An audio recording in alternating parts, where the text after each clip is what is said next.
ప్రతిరోజు ఇంట్లో ఏం కూర చేయాలా అని ఆలోచిస్తున్నారా? అయితే ఈరోజు మనందరికి ఇష్టమైన వంకాయ టమాటో కాంబినేషన్లో చాలా తక్కువ టైంలో రుచికరంగా వంకాయ టమాటో కర్రీ ఎలా చేయాలో చూసేద్దామా. ఈ కూర వేడి వేడి అన్నం, చపాతీ, రోటీలోకి అద్భుతంగా ఉంటుంది. సింపుల్ వంటకమైన దీని రుచి మాత్రం సూపర్గా ఉంటుంది. ఆలస్యం చేయకుండా రెసిపీ చూసేద్దామా మరి. అంటే చాలా మందికి ఇష్టమే కదా, చూసేద్దామా ప్రాసెస్.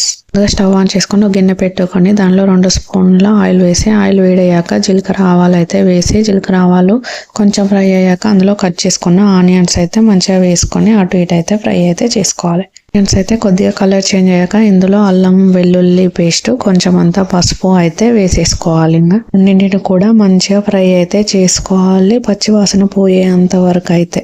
బాగా కలిపాక ఆయిల్ ఇలా పైకి తేలాక ఇందులో ముందుగా కట్ చేసుకున్న వంకాయలను అయితే ఇందులో వేసేసుకోవాలి.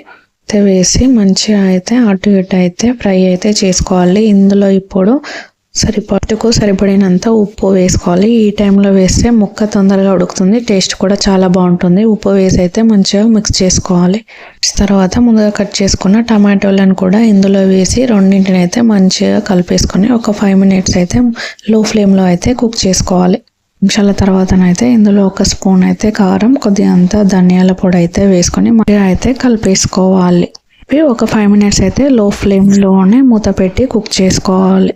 కాయ తొందరగా మగ్గుతుంది, టేస్ట్ కూడా చాలా బాగుంటుంది. పై ముక్కలు నల్లబడకుండా ఉండాలంటే ఉప్పు నీటిలో వేసేయండి. ఇక ఫైనల్లీనే కొత్తిమీర వేసి స్టవ్ ఆఫ్ చేసుకోవడమే. సరే, వంకాయ టమాటో కర్రీ ట్రై చేయండి. ట్రై చేసి కమెంట్ అయితే చేసేయండి ఎలా కుదిరిందో. సింపుల్గా తక్కువ టైంలో అయిపోయింది కదా. ఇంకో రెసిపీతో మేము ముందుంటాం మళ్ళీ.